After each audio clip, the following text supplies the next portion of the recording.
can't believe I'm still talking about this subject. The lamestream media won't drop it. Leftist voters, especially up in Canada, won't drop it. And leftist profs won't drop it. Well, leftists won't drop it, period. So here we are, April 2025, talking about a situation which, if it comes to fruition, would be a logistical nightmare. I do think President Trump knows it is, and that's partly why I feel he's simply been trolling the now former Canadian Prime Minister, Justin Trudeau, and now is trolling Prime Minister wannabe Mark Carney.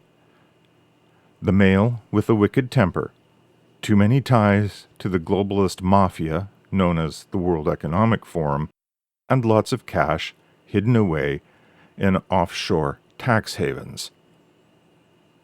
So again, what would Americans look forward to in the absorbing of Canada?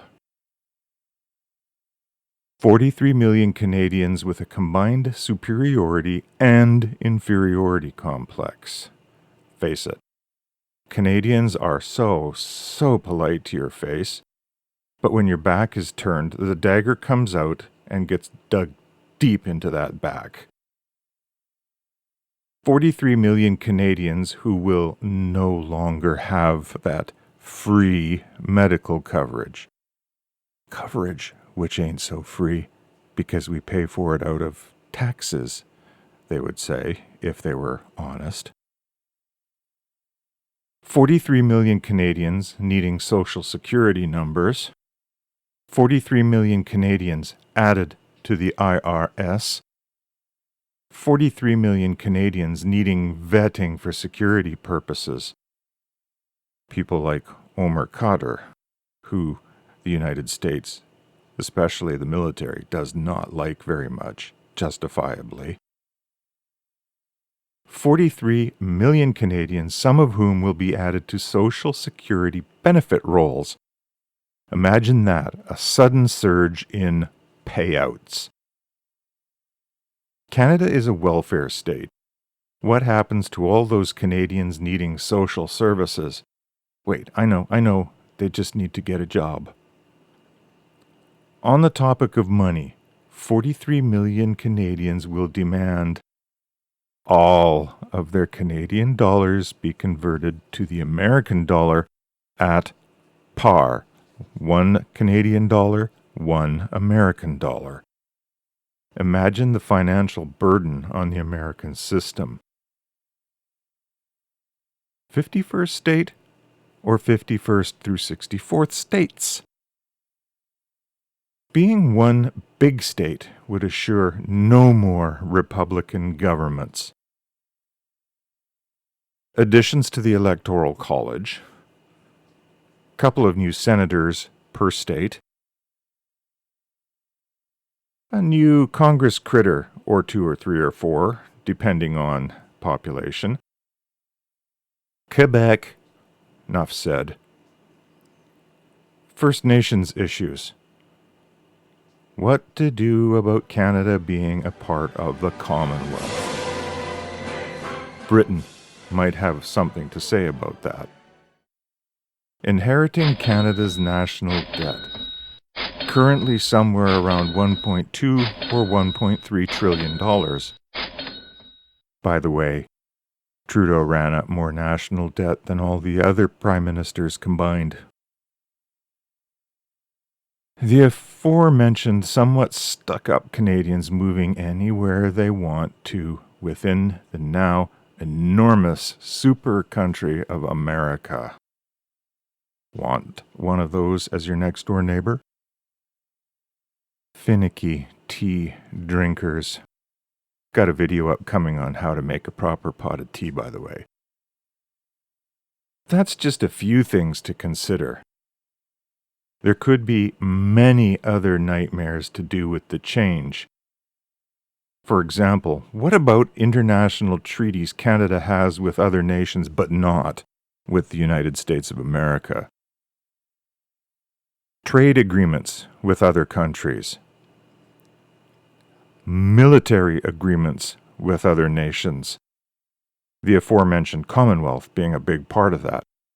You can't simply eliminate those with the stroke of a pen. I'm sorry, you just can't. In the end, it probably wouldn't be worth it to America, even with all of the mineral rights involved in the change. You know, crude oil, nickel, iron ore, coal, uranium. Trump knows this. I think he's just yanking the Canadian leash in order to get a reaction and to get a better deal. I've always thought that, right from the first time I heard it.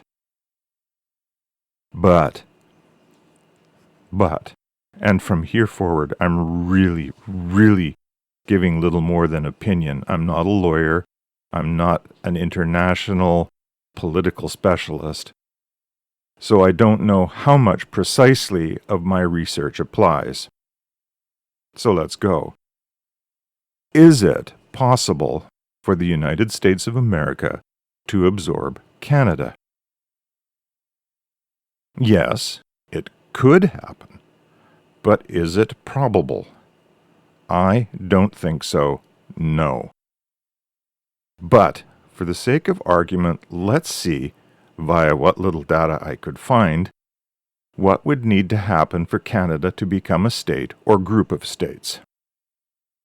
I'm going to mention the first and least likely method. Direct military invasion. An invasion would require a declaration of war. This would require Congress. Why?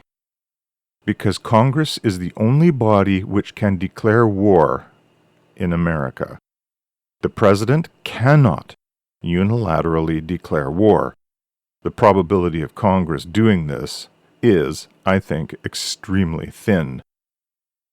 Article 1, Section 8, Clause 11 of the Constitution of the United States of America says in part that one of the enumerated powers of Congress is to declare war, grant letters of marque and reprisal, and make rules concerning captures on land and water. It's pretty explicit. Why do I think this avenue is very thin? Trump doesn't hold a big enough majority in Congress, and the likelihood of those congressmen, even Republicans, having the stomach to declare war against Canada is pretty slim. Now, perhaps if Canada was stupid enough to attack America, what's the possibility of that? Maybe. But, yeah, no.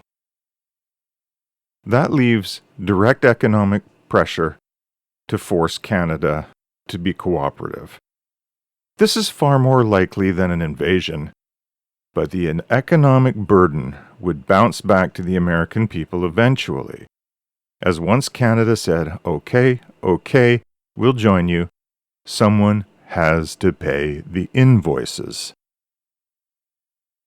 What about the process? Can the President acquire Canada? The answer is sort of yes, but it generally requires a treaty. And the Constitution gives him or her the right to do so with conditions. Article 2, Section 2, Advice and Consent says, in part, he shall have power by and with the advice and consent of the Senate to make treaties, provided 2/3 of the senators present concur. The he referred to here is the President. Treaties are the tools the United States uses to take nothing by conquest, after the Senate ratifies those treaties by a 2/3 majority. The likelihood of Trump getting a 2/3 majority in the Senate is, well, I think, non-existent.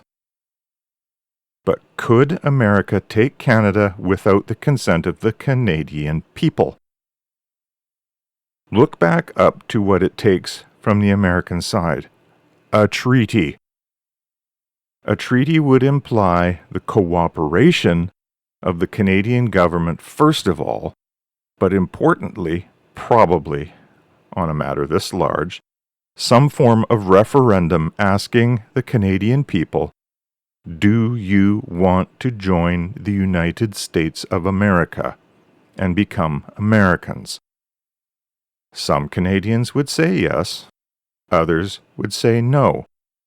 There would likely need to be a large majority either way. Then if, and that's a very big if, the president got his 2/3 majority in the Senate, and if Congress, remember Congress, approved, then Canada becomes a state or states, right? Not so fast, Elmo. In all probability, Canada would first become a territory. Then, more than likely, there would need to be proof of worthiness for statehood, which could include such things, but not limited to, discharging any national debt load, a willingness to allow free passage across borders, openness to free market cooperation, and here comes the big one, a change away from the Westminster parliamentary system to a constitutional republic form of government. Has it happened in the past? You betcha. Here's a couple of examples. Alaska, California, Hawaii. I'm going to stop there because I think this has been flogged to death. I'll see you later.